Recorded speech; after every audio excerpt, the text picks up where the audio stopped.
लेकर बातचीत करते हैं। हमारे साथ खास मेहमान जुड़ गए हैं, उनका तारुफ आपसे करा देते हैं। हमारे साथ प्रोफेसर आसिफ रमीज दाऊदी जी जुड़ गए हैं, मिडिल ईस्ट एक्सपर्ट हैं, और जयदसी हमारे साथ जुड़े हुए हैं। वहीं हमारे साथ रिटायर्ड मेजर जनरल राजन कोचर जी भी जुड़े हुए हैं, इंटरनेशनल अफेयर्स एक्सपर्ट हैं, और साथ ही साथ फॉरेन एक्सपर्ट एनपी सिंह भी हमारे साथ हैं, और major Mohammad Ali Shah veteran defence and strategic expert हैं। आप सभी का बहुत इस्तकबाल। मोहम्मद अली शाह, मैं यहाँ पर आपसे जानना चाहूंगी, क्योंकि हमने देखा है बहुत सारी जंगें हुई हैं, लेकिन जिस तरह का इंटरेस्ट यहाँ पर अमेरिका लेता हुआ नजर आ रहा है, अमेरिका के सदर जो बाइडेन खुद इजराइल पहुंचे, और हालांकि वो जो गाजा में हॉस्पिटल में पूरा नुकसान हुआ है उस पर दुख का इजहार कर रहे हैं, लेकिन दूसरी तरफ अमेरिका क्लीन चिट भी दे रहा है इजराइल को। तो यहाँ पर अमेरिका का रोल कितना अहम हो जाता है? क्या कुछ समझ में आ रहा है अमेरिका की दखल अंदाजी से? देखिए, अमेरिका ने हमेशा से ही आग में घी डालने का काम करा है, चाहे रूस यूक्रेन की लड़ाई हो या कुछ भी हो। तो अमेरिका, मैं बोलूंगा कि और उन्होंने खुद मिलिट्री एक्शन कर रखा है बहुत से अन्य राष्ट्रों पे। वो सुपर पावर है, इसके लिए कोई कुछ कह नहीं पाता है। उन्हें खुद इन्होंने मिलिट्री एक्शन कर रखा है कई कई राष्ट्रों पे। अब बात करते हैं यहाँ पे ये इजराइल की और हमास की जो युद्ध है, इसमें फिलिस्तीनी जो हैं, मासूम फिलिस्तीनी, इनोसेंट बच्चे, महिलाएं, बुजुर्ग, वो मारे जा रहे हैं फालतू में। उनका वो सफर कर रहे हैं किस लिए? जो हमास ने 7 अक्टूबर को, शनिवार को जो हरकत करी, वो मतलब इतनी दर्दनाक हरकत थी वो, कि दरिंदा हैवान भी कांपेगा हमास का नाम लेते हुए। इतनी खौफनाक हरकत थी। मगर क्या बर्बत्ता का जवाब बर्बत्ता हो सकता है? क्योंकि वो मिलिटेंट ऑर्गेनाइजेशन है। उन्होंने मिलिटेंट ऑर्गेनाइजेशन की तरीके से, टेररिस्ट की तरीके से अपनी हरकत करी। ये जस्टिफाइड कभी नहीं हो पाएगा। मगर इजराइल की तो सेना है, सरकार है। मैं फौजी रह चुका हूं। मैं कोई प्रोफेशनल किलर नहीं था, मैं फौजी था। मैंने कसम खाई थी अपने मुल्क की हिफाजत करने के लिए, अपनी आखिरी दम तक, आखिरी सांस तक।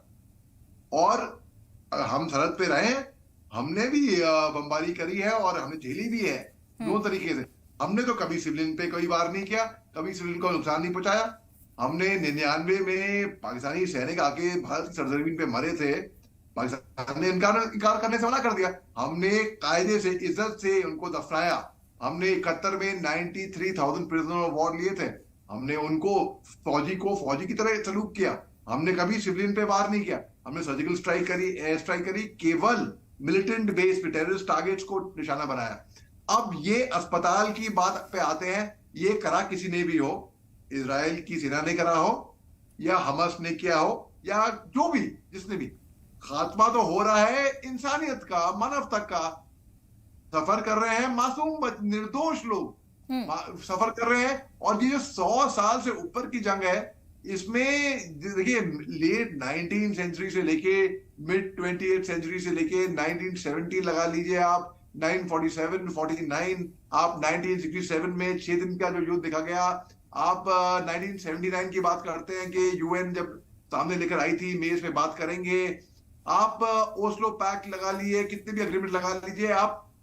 अब 2007 में जब इलेक्शन हुए थे, जब हमास की सरकार, क्या तुम एक तरीके से, जब वो उन्होंने कहा कि हम यहाँ पे गाजा पट्टी में अपना हक जताएंगे, उसके बाद से कोई ऐसा इलेक्शन हुआ नहीं।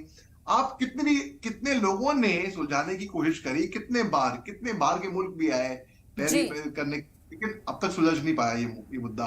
तो इस मुद्दे में ये है, मैं यही कह के समाप्त करूंगा कि इजराइल को पूरा हक बनता है जवाबी कार्रवाई करने का, लेकिन मासूम बच्चे, सिविलियन जो कोलैटरल डैमेज होता है, उसको बिल्कुल। यहाँ पर जो बात हो रही है वो कोलैटरल डैमेज की ही यहाँ पर हो रही है। अली शाह साहब, आपका रिएक्शन इसको लेकर चाहूंगी।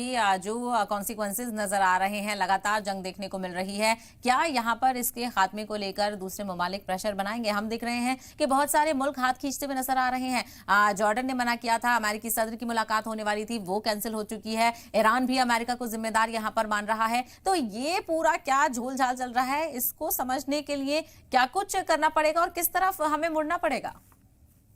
देखिए, ये दरअसल लड़ाई थी जमीन की, लेकिन बदकिस्मती से ये जमीन की लड़ाई मजहब में तब्दील हो रही है। और इतनी जबरदस्त तब्दील हो रही है मजहब में कि अरबी मुल्क जो हैं कुछ, वो एक तरफ, अब जो यहूदी हैं वो एक तरफ, इस तरीके से उनको जो सपोर्ट मिला, जो बाइडेन साहब आते हैं इस तरफ, तो उस तरीके से लोग पक्ष निपक्ष रखेंगे। दुनिया बट रही है, बहुत बुरा लग रहा है मेरे को भाई। मैं जानता हूं कि मणिपुर रूट्स के लोग जाके जिनकी एथनिसिटी इसराइल को ट्रेस होती है वो भी भाग ले रहे हैं। ठीक है, लीजिए, मगर एक चीज है कि इंसानियत, सबसे बड़ी चीज है इंसानियत। कोई बेकसूर आदमी, कोई बेकसूर बच्चा, उसको नुकसान ना पहुंचे। अब हमास के वहां पे बहुत से अंडरग्राउंड टनल बने हुए हैं, अनगिनत। मैं उसको एक तरीके से सब लोगों को समझाने के लिए बोलूंगा, अंडरग्राउंड भूल भुलैया। अब जो वाकिफ नहीं होगा तो देखिए, कैजुअलिटी बहुत होगी, बहुत जबरदस्त होगी। ये तो बस एक अंत की शुरुआत है, मैं ये ऐसा कहूंगा। जो आज अस्पताल पे अटैक हुआ भाई, बहुत ही दुखद बात है। और जी हाँ, ये बात अगर लॉजिकली देखा जाए तो ये बात कि इसने क्या उसने क्या, बेसिक अल्टीमेटम तो दिया गया था, एक अल्टीमेटम तो दिया गया था कि खाली करके आप जाओ। अब खाली करके जाओ भी कहां जाओ, बिल्कुल। चक्कर ये है। खाली करके भी जाओ तो भी कहां जाओ, चलो अपने ही मुल्क में जाओ तो कहां जाएंगे, कहां बेसिकली। तो वो भी 24 घंटे, 24 घंटे आप लोग प्रैक्टिकल। अरे इंसान को अस्पताल से डिस्चार्ज करने के लिए भी 24 घंटे ही लगते। अरे एक बीमार इंसान जो आईसीयू में होगा, उसको 24 घंटे, मतलब ये तो बेसिकली ये है कि ये हमस जो है, उसको तो पहली पहली बात तो ये है, आप उस पर प्रेशर भी बनाए तो कहां बनाए। चक्कर ये है, हमस बहुत ही मतलब दर्दनाक, पूरी दुनिया को एकजुट होके सबको, बल्कि अरबी मुल्क है उनको भी बोलना पड़ेगा हमस के खिलाफ, तब जाके थोड़ा हमस पे प्रेशर बनेगा। अब मगर हमस को बहुत ज्यादा सपोर्ट है, मैं देख रहा हूं, क्योंकि जो गुलेल से लड़ने वाली फौज थी वो पैराग्लाइडिंग कर रही है। पैराग्लाइडिंग के लिए ट्रेनिंग की जरूरत पड़ती है भाई। 6-7 हजार रॉकेट, पहले हुआ कि 5 हजार रॉकेट दागे गए 20 मिनट में, मैं कहूंगा 6-7 हजार रॉकेट, वो भी केवल 5 मिनट का टाइम बोलूंगा मैं। और इसमें देखिए, बात ऐसी, मेरी बात हो रही थी कई लोगों से, तो मेरी बात हो रही थी एक बड़े सीनियर डिप्लोमेट से, वो मेरे को बता रहे थे कि मैं पूछा, सर ऐसे कैसे हो सकता है कि इजरायली आयरन डोम काम ना करे, ऐसा कैसे हो सकता है कि मोसाद को खबर ना हो, ऐसा बिल्कुल। कैसे। तो उन्होंने मेरे को क्या जवाब दिया, लॉजिकल जवाब था ये। उन्होंने ये बोला कि दरअसल बात ऐसी है, जो इंटेंसिटी ऑफ रॉकेट्स थी जो आई थी हमास की तरफ से, वो बहुत तेजी से आई थी, और वो 6-7 हजार रॉकेट एक साथ दागे गए। तो उनका जो आयरन डोम सिस्टम है, जी, जो बहुत कारगर है, वो भी जो इंटरसेप्ट कर फेल रहे हो हैं। गया वहां पर। मोहम्मद अली शाह साहब, मैं आपसे माजरत चाहूंगी, मैं अपना सवाल दोबारा यहाँ पर दोहराना चाहूंगी। जिस तरह से हमने बात की कि किस ग्राउंड्स पर यहाँ पर फैसला किया जाए, किसको सपोर्ट किया जाए और किसको लेकर यहाँ पर पाबंदी लगाई जाए, किस पर प्रेशर बनाया जाए, इसको लेकर भी लग रहा है कि जो और दूसरे मुल्क हैं, जो लोग हैं, वो यहाँ पर की सिचुएशन में है। जी देखिए, अब मैं ये 4 पंक्तियों में बोलूंगा, देख तेरे संसार की हालत क्या हो गई, भगवान कितना बदल गया इंसान, कितना बदल गया इंसान। तो इंसान इंसान का ही सबसे बड़ा दुश्मन है। कोई बाहर से कोई शेर या कोई जानवर, जंगली जानवर नहीं आ रहा है, इंसान इंसान को ही मार रहा है, और ये खात्मा हो रहा है। तो बात ऐसी है कि जब ये दुनिया को समझ में आएगा, अपने मोटिव, अपने सेल्फ गेन्स के लिए, कि लोग यहाँ पे जैसे कि आग में घी डालने का काम कुछ लोग करते हैं, इनको मजा आता है। मजा नहीं आता कि भाई इनको अपना फायदा दिख रहा है, भाड़ में जाए दुनिया, भाड़ में जाए जनता, अपना काम बनता। तो इस तरीके से जब वो एटीट्यूड, वो रवैया कुछ लोग छोड़ देंगे। अब रूस यूक्रेन की लड़ाई में भी यही हुआ, घी डालने का काम हो रहा है कब से। हिंदुस्तान ने कई बार कोशिश करी कि आके बात करें, शांति बनाएं, लेकिन ना साहब, वो रुकने का नाम नहीं ले रहा, अभी तक रुकने का नाम नहीं ले रहा। तो इसमें अगर ये आग अब नहीं बुझती है, तो मैं आपको बता रहा हूं, ये गारंटी के साथ इसका खामियाजा हम सबको, अलग अलग दूर दराज जो बैठे हुए हैं, हम सबको भुगतना पड़ेगा। क्योंकि एक तरीके से दुनिया डिवाइड हो रही है बदकिस्मती से। अब ये डिवीजन जो है, ये बहुत खराब बात है। हम बात करते हैं G20 की, all the world one family, वही पॉलिसी अपनानी चाहिए हर जगह पे। आप दुनिया को सीखना चाहिए कि भाई हिंदुस्तान की जो यूनिटी, एक तरीके से मैं कहूंगा कि जो G20 के हम कहते हैं, उस तरीके से बाहर के देशों को भी आके दिखना चाहिए। लेकिन अब बात करेंगे, कोई साहब बोलेंगे भाई अगर इजराइल कार्रवाई ना करे तो अपना अस्तित्व मिटा दे क्या। तो इजराइल को पूरा हक बनता है हमास पे कार्रवाई करने का। और मगर जो मासूम, जो सिविलियन मारे जा रहे हैं, जिसने भी किया हो, मैं गारंटी के साथ तो कह सकता कि किसने अस्पताल में हमला किया होगा, जिसने भी किया हो भाई, ultimately karma has its own way. Karma घूम फिर के ले आएगा उसको टेबल पे। लेकिन इसमें सख्त है कि भाई ये आगे ना हो।